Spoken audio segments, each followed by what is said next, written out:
ಮುಖ್ಯಮಂತ್ರಿಯಾಗಿ ಅಧಿಕಾರ ಸ್ವೀಕರಿಸಿದ ಬಳಿಕ ಇದೇ ಮೊದಲ ಬಾರಿಗೆ ಸ್ವಕ್ಷೇತ್ರ ಕನಕಪುರದ ವಿವಿಧ ಗ್ರಾಮ ಪಂಚಾಯಿತಿಗಳಿಗೆ ಭೇಟಿ ನೀಡಿದ ಮುಖ್ಯಮಂತ್ರಿ ಡಿಕೆ ಶಿವಕುಮಾರ್ ಕ್ಷೇತ್ರದ ಜನರಿಗೆ ಕೃತಜ್ಞತೆ ಸಲ್ಲಿಸಿದರು.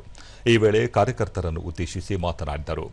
ಇದಕ್ಕೂ ಮೊದಲು ವಿಧಾನಸೌಧದ ಬಳಿಯಿಂದ ಕನಕಪುರ ರಸ್ತೆಯ ಕೊನೆಯ ನಿಲ್ದಾಣದವರೆಗೆ ಮುಖ್ಯಮಂತ್ರಿ ಡಿಕೆ ಶಿವಕುಮಾರ್ ಮೆಟ್ರೋ ರೈಲಿನಲ್ಲಿ ಸಂಚರಿಸಿ ಗಮನ ಸೆಳೆದರು. ಮೆಟ್ರೋ ಪ್ರಯಾಣದ ಅವಧಿಯಲ್ಲಿ ಸಾರ್ವಜನಿಕರೊಂದಿಗೆ ಸಂವಾದ ನಡೆಸಿದ ಮುಖ್ಯಮಂತ್ರಿ ಅವರ ಕುಂದುಕೊರತೆಗಳನ್ನು ಆಲಿಸಿದರು.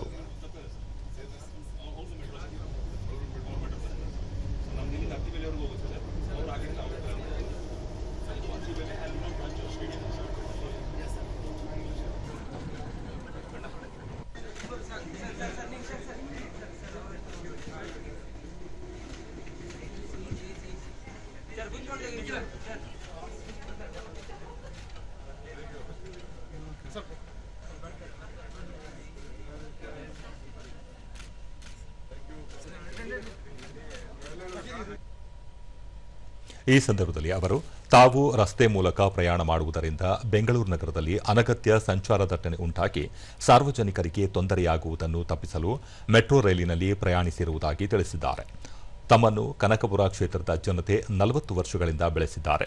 ಇದೀಗ ತಾವು ಮುಖ್ಯಮಂತ್ರಿಯಾಗಿರುವುದರಿಂದ ತಮ್ಮನ್ನು ಭೇಟಿ ಮಾಡಲು ಅವರು ಬೆಂಗಳೂರಿಗೆ ಬರುವ ಅಗತ್ಯವಿಲ್ಲ.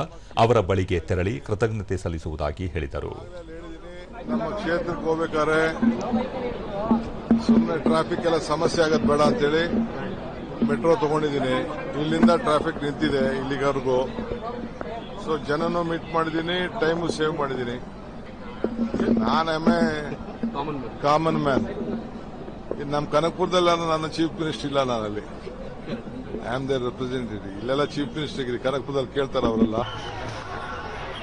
ಮುಖ್ಯಮಂತ್ರಿ ಡಿಕೆ ಶಿವಕುಮಾರ್ ಕನಕಪುರದ ಕಗ್ಗಲೀಪುರ, ತುಂಗಣಿ ಗ್ರಾಮ, ನಾರಾಯಣಪುರ, ಕೋಡಿಹಳ್ಳಿ, ಕೊಳಗೊಂಡನಹಳ್ಳಿ, ಹುಣಸಗನಹಳ್ಳಿ ಹಾಗೂ ತಮ್ಮ ತವರೂರಾದ ದೊಡ್ಡ ಆಲಹಳ್ಳಿ ಸೇರಿದಂತೆ ವಿವಿಧೆಡೆ ಭೇಟಿ ನೀಡಿ ಕಾರ್ಯಕರ್ತರಿಂದ ಅಭಿನಂದನೆ ಸ್ವೀಕರಿಸಿದರು.